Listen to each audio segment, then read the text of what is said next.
था, सुनो हमारे साथ घटना घटी।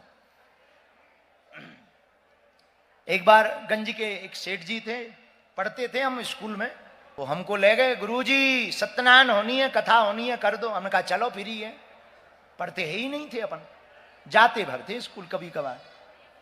ले गए वो हमको, तो गंज में हमारे चाचा जी का घर है, तो हम उनके घर गए, हमने सालेग्राम जी रखे, एक पीली पुस्तक सत्यनारायण समझकर रखी, थैला लिया, उनकी मोटरसाइकिल पर बैठ गए। उसने एक खेत खरीदा था, पहले के जमाने में कोई आदमी कुछ भी करे तो सत्यनारायण करवाता था। उन्होंने खेत खरीदा था, खेत में हमें लेवा गए, बढ़िया हमने सत्यनारायण का चौक पूरा, भगवान रखे, बढ़िया मंत्रोच्चारण करके पंचोपचार पूजन किया, गणेश जी को बुलाया, सालिग्राम जी का अभिषेक करवाया, नवग्रह पूजा कर दी।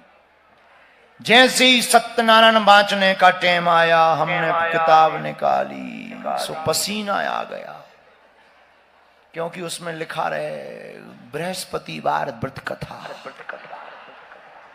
अब ना तो हम ये कह पाए कि सेठ जी सत्यनारायण नहीं आई है, 50-60 लोग बैठे, अगर हम कह देंगे सत्यनारायण नहीं दूसरी है, क्या कहेंगे?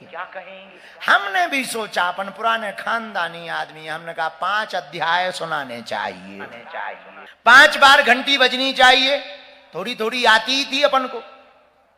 हमने बढ़िया ली, नैमिषारण्य तीर्थ में सोनकादि 88,000 ऋषि विराजमान है, यहां से शुरू किया है। इति श्रीपद कथायामो रेवा कंठो प्रथमो अध्याय समाप्ता बोलो वृंदावन बिहारी। ऐसे हमने 5 अध्याय कर दिए। मन में तो डर था कि कुछ छूट गया, पर यह पता नहीं था कि छूट क्या गया। लकड़ी ली, हमने कहा सेठ जी हवन हो जाए, साकल उठाओ। सेठ जी बोलो जी महाराज। धीरे से बोलो सेठ जी, गुरु जी बुरा ना मानना, एक बात बताओ, आज सत्यनारायण में कलावती लीलावती नहीं निकली है? कलावती लीलावती अपन भी गुरु जी ठहरे। हम कहा सेठ जी तुम उल्लू हो, इतने जंगल में बड़े घराने की बहुएं कहां रखी? ये खेत का काम है, वो कलावती लीलावती सोना चांदी पहन के निकलती हैं, तुम्हें जंगल में चाहिए, घरे करवाओ वो आएंगी। सेठ जी भी समझ गए फिर। खैर उसके बाद उनने कभी हमसे सत्यनारायण नहीं करवाई 5 वर्ष तक तो। और जब भी वो मिले हमका कहो सेठ जी कलावती लीलावती तो सेठ जी, अब हम उनका नाम नहीं बताएंगे वो, क्योंकि हमारी कथा भी सुनते हैं। जब बागेश्वर धाम की महिमा बड़ी, फिर वो आए, बोले गुरुजी अब हो जाए कलावती लीला, होंगे अब नहीं होगी।